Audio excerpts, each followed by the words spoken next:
सच के साथ। नमस्कार, सिटी वाराणसी लाइव में आप सभी का स्वागत है। मैं हूं अमित मिश्रा। आइए नजर डालते हैं आज की खास खबरों पर। सावन के तीसरे सोमवार को भी बाबा विश्वनाथ के दरबार में लाखों ने टेका मत्था। नगर के अन्य शिवालय भी भक्तों से रहे गुलजार। सुप्रीम कोर्ट ने ज्ञानवापी मस्जिद के एएसआई सर्वे पर 26 जुलाई की शाम तक लगाई रोक। सावन के तीसरे सोमवार को विश्वनाथ धाम में संत मुरारी बापू ने सुनाई श्री राम कथा।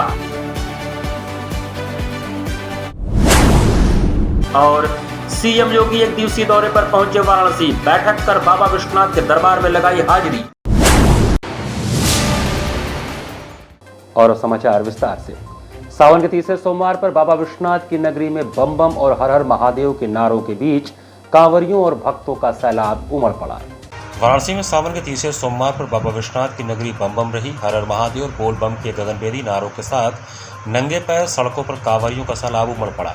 बाबा के जलाभिषेक के लिए भक्तों की अटूट कतार लगी रही। सावन के तीसरे सोमवार पर रात से ही बाबा का जलाभिषेक करने के लिए शिव भक्तों की कतार लगनी शुरू हो गई थी। एक तरफ कतार चितरंजन पार्क तो दूसरी ओर गोदौलिया चौक और गेट नंबर 4 से चौक के आगे तक शिव भक्त कतारबद्ध थे।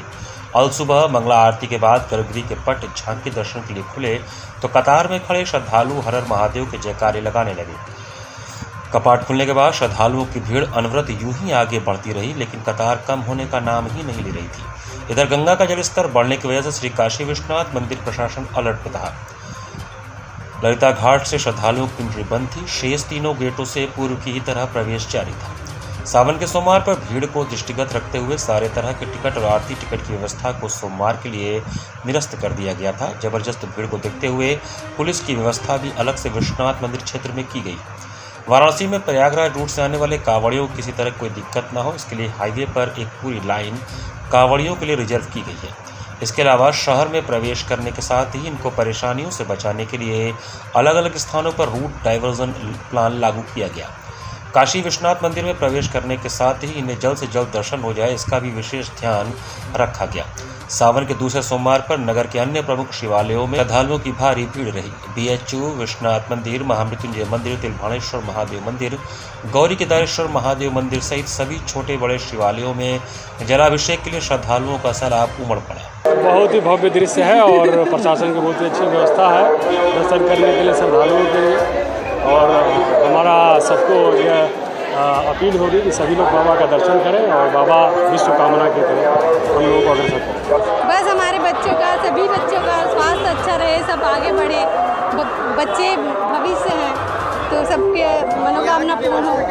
बहुत अच्छी है, सबको दर्शन मिल रहा है, सबको सौभाग्य प्राप्त हो रहा है। और यहाँ पे बहुत अच्छे बाबा के दर्शन हुए हैं, मतलब ज़्यादा भीड़ भी नहीं है, बहुत मज़ा आ रहा है यहाँ पे और बहुत अच्छा लग रहा है। महाकाल की नगरी में जैसे हमारे उज्जैन में जो आनंद आता है उससे भी बढ़िया आनंद यहाँ पे हमको लगा है। बहुत मज़ा आया, बहुत अच्छा लगा, बहुत ही मज़ा आया यहाँ। और मतलब बहुत अपनी अपनी जो इच्छाएं थी सभी लेकर आए हैं। बाबा भोलेनाथ सबकी इच्छा पूरी करे, बस इतना ही कहना चाहिए। सावन के तीसरे सोमवार को श्री काशी विश्वनाथ धाम में कथावाचक मुरारी बापू के कथा का आयोजन किया गया। धार्मिक नगरी काशी में सावन के तीसरे सोमवार को विश्वनाथ धाम में कथावाचक मुरारी बापू की कथा का आयोजन किया गया। हजारों की संख्या में शिव भक्तों ने सोमवार को मुरारी बापू की कथा में शिरकत किया। श्रावण मास में 12 ज्योतिर्लिंग के दर्शन पर निकले मुरारी बापू रविवार को केदारनाथ मंदिर का दर्शन करने के पश्चात वाराणसी पहुंचे। केदारनाथ के पश्चात द्वितीय ज्योतिर्लिंग श्री काशी विश्वनाथ का दर्शन और कथा के पश्चात बैजनाथ धाम में दर्शन के लिए रवाना हो गए। सोमवार को प्रातःकाल ज्ञानवापी मस्जिद में शुरू हुए एएसआई सर्वे पर सुप्रीम कोर्ट ने 26 जुलाई की शाम तक रोक लगा दी। सुप्रीम कोर्ट ने ज्ञानवापी मस्जिद के एएसआई सर्वे पर रोक लगा दी है। यह रोक 26 जुलाई की शाम तक प्रभावी रहेगी। सोमवार को मामले की सुनवाई करते हुए उच्चतम न्यायालय ने आदेश दिया।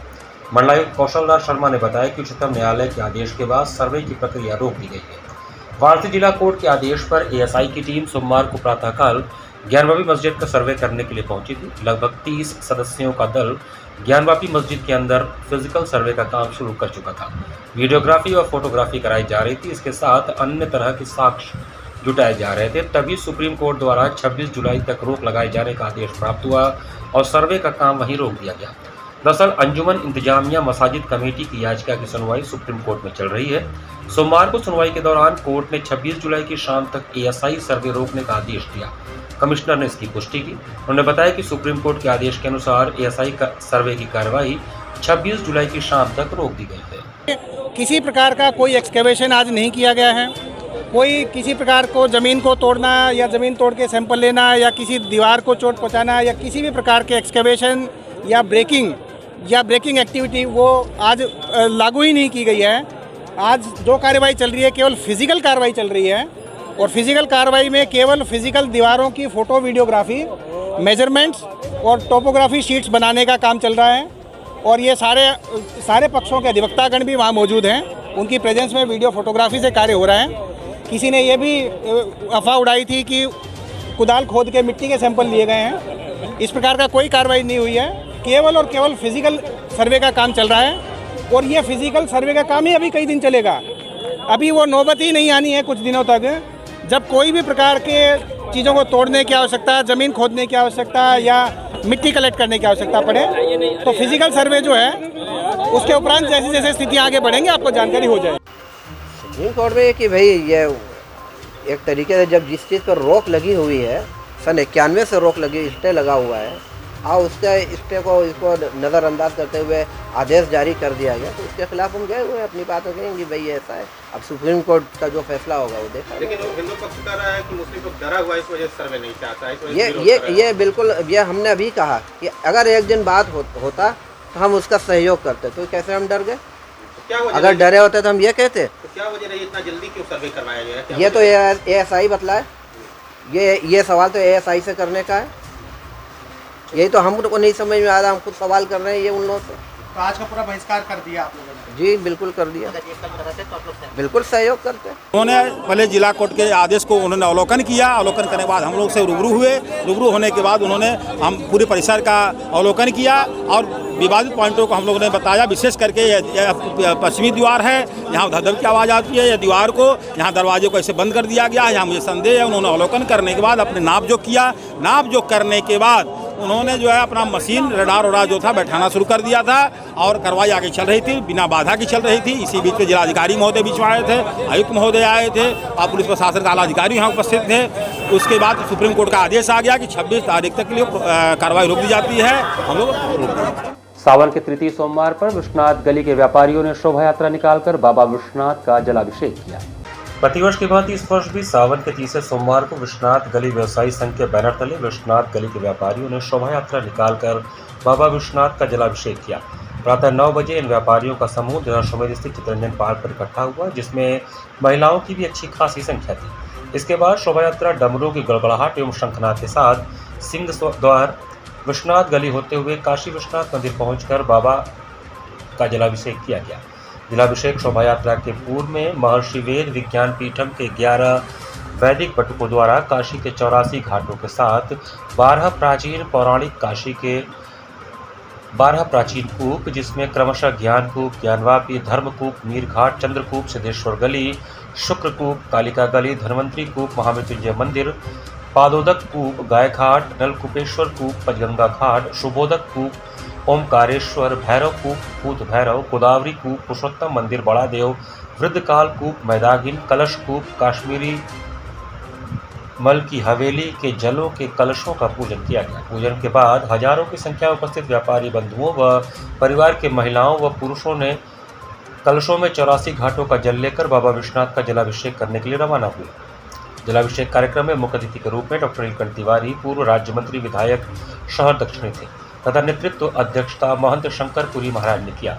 जलाभिषेक में मुख्य रूप से रमेश तिवारी, कमल तिवारी, डॉक्टर पवन शुक्ला, भानु मिश्रा, राजू बाजोरिया, सुनील शर्मा मुंशी, ऋषि चिंगरन, सिद्धार्थ भारद्वाज, राजेश देववंशी, अभिषेक केशरी, मनोज प्रजापति शामिल थे। काशी की अति प्राचीन परंपरा है जो विश्वनाथ मंदिर विश्वनाथ गली व्यापार मंडल की तरफ से तीसरे सोमवार को जलाभिषेक की परंपरा चली आ रही है, उसी को हम लोग निर्वाह कर रहे हैं। और ये अति प्राचीन परंपरा है, जब बाबा का मंदिर बना है उसके बाद से ही परंपरा शुरू हुई है और इस परंपरा को हम लोग निर्वाह कर रहे हैं। क्षेत्रीय व्यापारी, क्षेत्रीय नागरिक और यहाँ से संबंधित जो लोग हैं सभी लोग आज जाते हैं और बाबा को जलाभिषेक करते हैं और विश्व की कामना करते हैं कि सबको शांति मिले, सौहार्द मिले और एक हमारे देश का विकास हो, उसके लिए हम लोग कामना करके और सभी परिवारों के खुशहाल के लिए हम लोग बाबा से प्रार्थना करते हैं। उसके लिए आज जल अभिषेक के लिए हम लोग बाबा विश्वनाथ जा रहे हैं। विगत कई वर्षों से बाबा विश्वनाथ का जलाभिषेक विश्वनाथ गली व्यवसायी संघ करता आ रहा है। सारे व्यापारी बंधुओं के साथ के अंदर में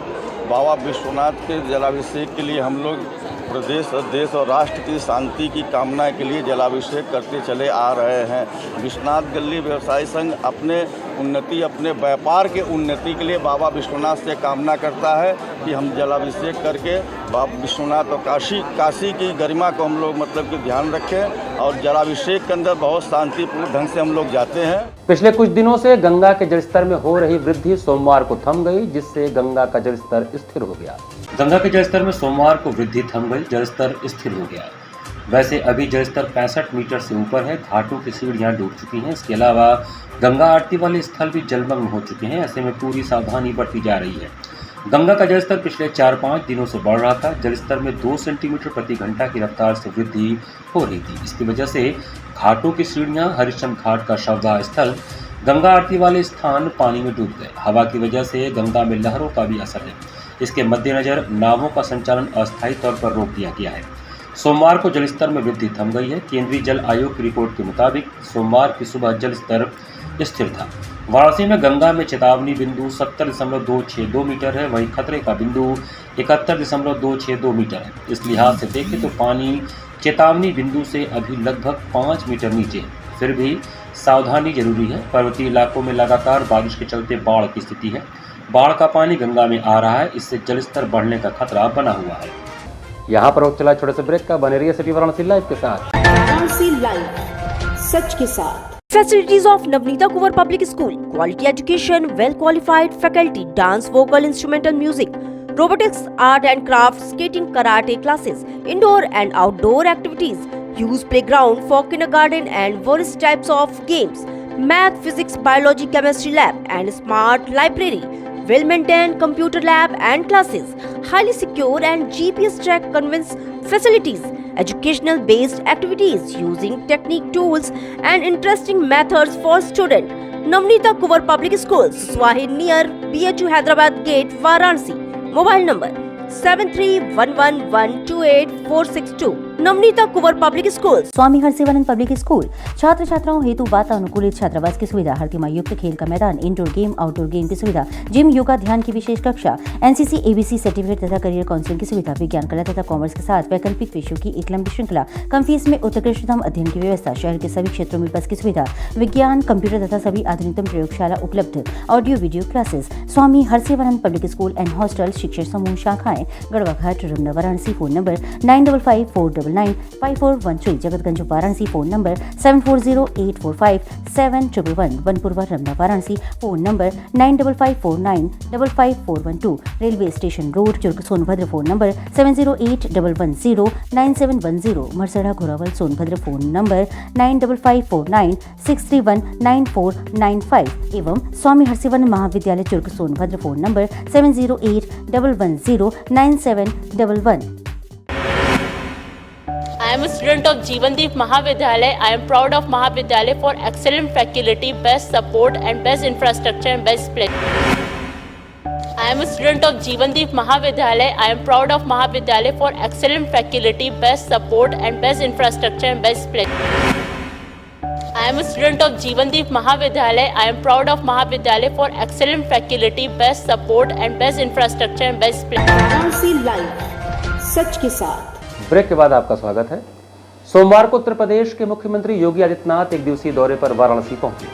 उत्तर प्रदेश के मुख्यमंत्री योगी आदित्यनाथ एक दिवसीय दौरे पर सोमवार को वाराणसी पहुंचे। उन्होंने सर्किट हाउस सभागार में नवनिर्वाचित पार्षदों के साथ बैठक के दौरान जनता की समस्याओं का प्राथमिकता पर समाधान सुनिश्चित कराए जाने हेतु विशेष निर्देश दिए। उन्होंने बताया कि चालू वित्तीय वर्ष में 837 करोड़ का बजट है।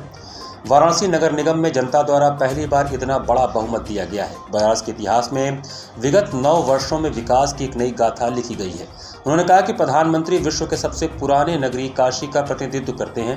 उन्होंने पार्षदों को संबोधित करते हुए कहा कि महानगर के विकास के लिए आप लोग नींव के पत्थर हैं। बैठक के पश्चात मुख्यमंत्री योगी आदित्यनाथ ने काशी के कोतवाल बाबा काल भैरव एवं देवादिदेव महादेव श्री काशी विश्वनाथ मंदिर में विधिवत दर्शन पूजन किया। श्री काशी विश्वनाथ मंदिर में दर्शन पूजन के पश्चात मुख्यमंत्री ने श्रावण मास के दौरान मंदिर परिसर में श्रद्धालुओं को किसी प्रकार की परेशानी न होने देने की अधिकारियों को निर्देशित करते हुए कहा कि बाबा के भक्तों को बेहतर से बेहतर सुविधा मुहैया कराई जाए। उन्होंने विशेष रूप से जोर देते हुए कहा कि अत्यधिक गर्मी के दृष्टिगत रखते हुए मंदिर परिसर में पीने के पानी की व्यवस्था के साथ ही पंखा, कूलर आदि की भी व्यवस्था सुनिश्चित कराई जाए, जिससे बाबा के भक्तों को किसी प्रकार की परेशानी न होने पाए। सोमवार को इंटरनेशनल टेम्पल्स कन्वेंशन और एक्सपो ITCX 2023 का रुद्राक्ष कन्वेंशन सेंटर में सफलतापूर्वक समापन हुआ। इंटरनेशनल टेम्पल्स कन्वेंशन और एक्सपो ITCX 2023 का सोमवार को रुद्राक्ष कन्वेंशन सेंटर में सफलतापूर्वक समापन हुआ। दुनिया में अपने तरह के इस पहले कार्यक्रम में 32 देशों और 250 से अधिक प्रसिद्ध मंदिरों के लगभग 1098 प्रतिनिधियों ने हिस्सा लिया, जिसका उद्देश्य मंदिर इकोसिस्टम के संगठन, प्रबंधन और प्रशासन का समर्थन और उत्थान करना है। हिंदू धर्म, सिख धर्म, बौद्ध धर्म और जैन धर्म सहित विभिन्न धर्मों के भक्ति संस्थानों के प्रतिनिधियों ने 37 सत्रों में भाग लिया, जिसमें 15 मुख्य भाषण, 10 मंदिर वार्ता और 10 से अधिक व्यवहारिक और सम्मेलन में विभिन्न नवाचारों के लॉन्च शामिल थे। इसकी परिकल्पना टेम्पल कनेक्ट के संस्थापक गिरीश कुलकर्णी और प्रसाद लाट द्वारा की गई थी। तरीके का कार्यक्रम करने का प्रयास हमारा ये था और इस कार्यक्रम में अंतर्राष्ट्रीय मंदिर सम्मेलन में ये विचार किसी के मन में नहीं आ सकता, ऐसा एक विचार हमने करने की कोशिश की, जिसमें धर्मो रक्षति रक्षिताः, धर्म की रक्षा करेगा उसकी रक्षा धर्म करेगा। इस माध्यम से सारे हिंदू टेम्पल्स, हिंदू हो, जैन हो, राधा कृष्ण हो, सिख टेम्पल हो, बुद्ध मंदिर हो, हरे राम हरे कृष्णा हो, स्वामी नारायण हो, ये सारे लोग अलग अलग प्रांतों से, देश भर ही नहीं तो दुनिया भर से 32 देशों से लोग यहाँ पर आए। जो गिरीश जी ने आपको कहा, लगभग 1265 लोगों ने इस पूरे मंदिर में एक प्रोसेस हमने की थी। मैं आपको ये प्रोसेस भी थोड़ा बताना चाहूँगा, क्योंकि बहुत पत्रकारों ने मुझे खाजगी में पूछा था कि ये कैसे किया गया, अचानक हुआ क्या। तो ये कोई चीज़ अचानक नहीं हुई, ये सारी चीज़ें करने के लिए लगभग 8-9 महीने का हमको काल लगा, जिसमें हमने कोशिश की। लगभग पूरी दुनिया में 57 देशों में हमारे प्रतिनिधि भेजे गए, उसमें से 32 देशों में से लोगों ने इस पूरे कार्यक्रम में सहयोग किया। आइडिया और सक्षम संस्थान द्वारा दिव्यांगजन इंक्यूबेशन सेंटर तथा स्पोक सेंटर का सोमवार को शुभारंभ हुआ।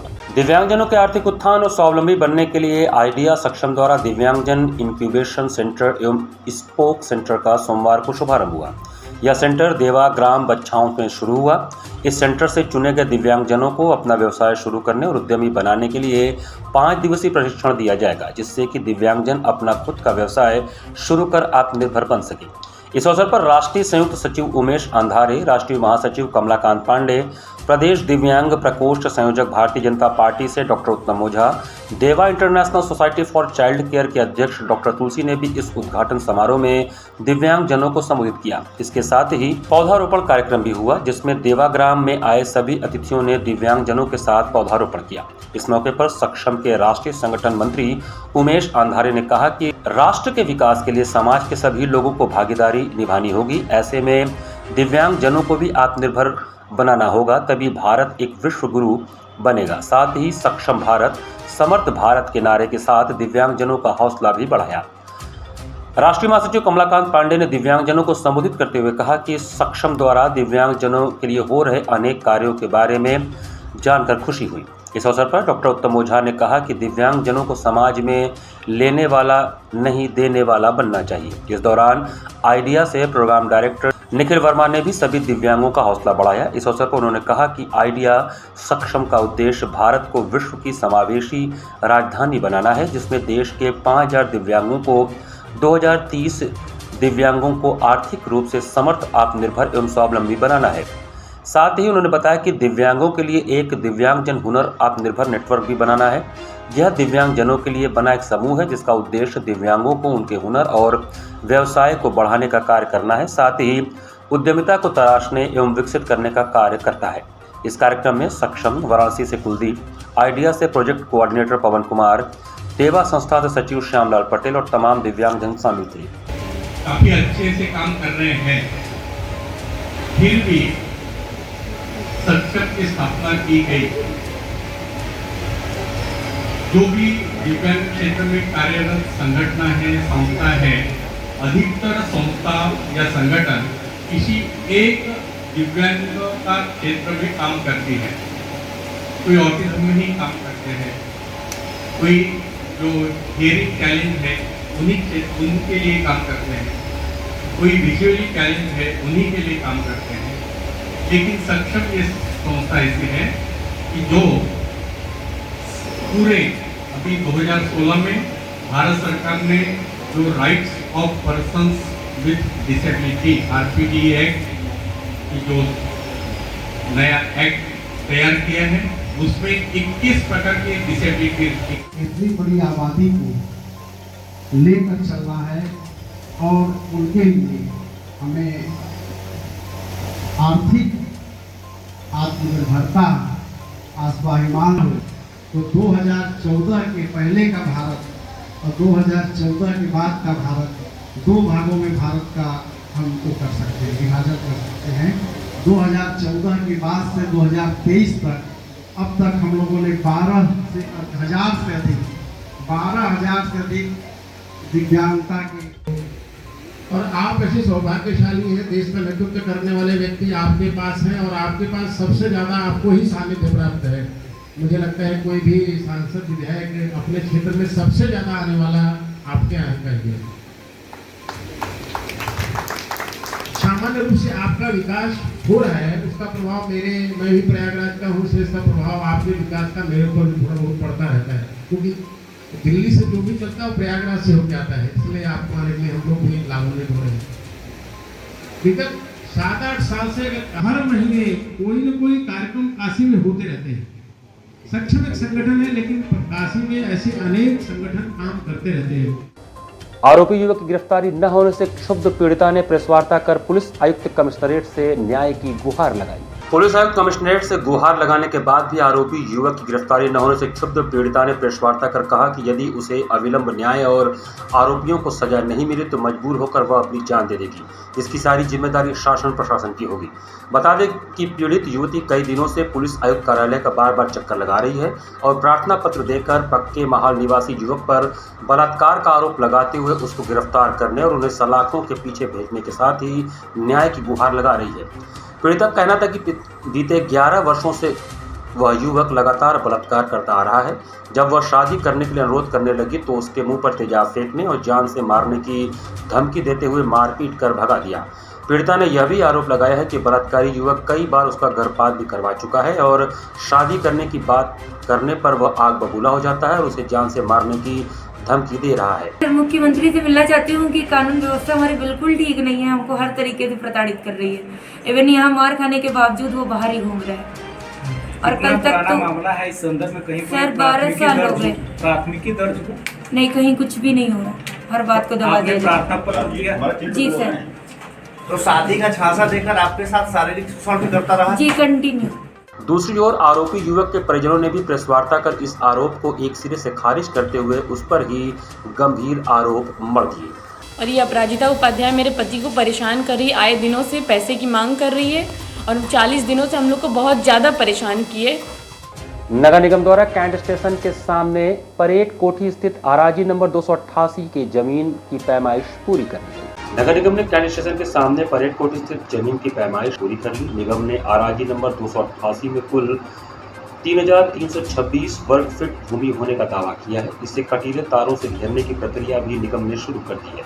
इसी के साथ कैंट स्थित माल गोदाम की जमीन पर भी 3 दिनों के भीतर कब्जा लेने का निर्णय लिया गया है।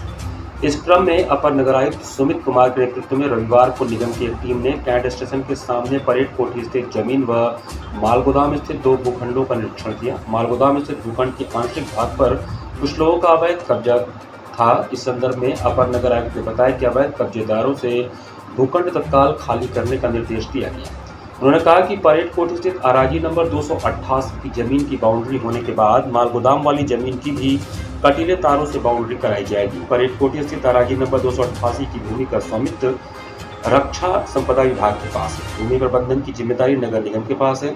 निगम यहाँ वर्कशॉप खोलने का विचार कर रहा है। उन्होंने बताया कि माल गोदाम के अलावा जगतगंज जूता मार्केट को भी निगम खाली कराने का निर्णय ली है। इसके अलावा निगम की अन्य भूमि भवन को चिन्हित कराया जा रहा है। वहीं भूमि भवन 30 साल के पट्टे पर दी गई थी, उसकी अवधि वर्षों पहले समाप्त हो गई। ऐसे करीब 600 संपत्तियों की सूची तैयार की गई। की ज़मीन है कैंटोनमेंट से जो हैंड ओवर हुई थी, तो इस पे पार्किंग का प्रस्ताव है। नगर निगम की गाड़ियाँ यहाँ खड़ी होंगी, तो उसकी बाउंड्री वॉल कराने के लिए हम लोग आए हुए हैं। यहाँ चिन्हांकन हो रहा है, इस पर बाउंड्री वॉल हो जाएगी, तो नगर निगम का एक वर्कशॉप यहाँ तैयार हो जाएगा। सौंदर्यीकरण में कितनी खर्च इसमें लग रहा है? बाउंड्री वॉल में क्या है? अब तो सौंदर्यीकरण में तभी एस्टीमेट नया बनेगा। फिलहाल अभी उसको बाउंड्री करके घेर के अपना गाड़ियाँ यहाँ खड़ी करवाएंगे ताकि अवैध कब्जा ना होने पाए। इसी के साथ सिटी वाराणसी लाइव का ये संस्करण हम समाप्त करते हैं। मुझे दीजिए आज्ञा। नमस्कार।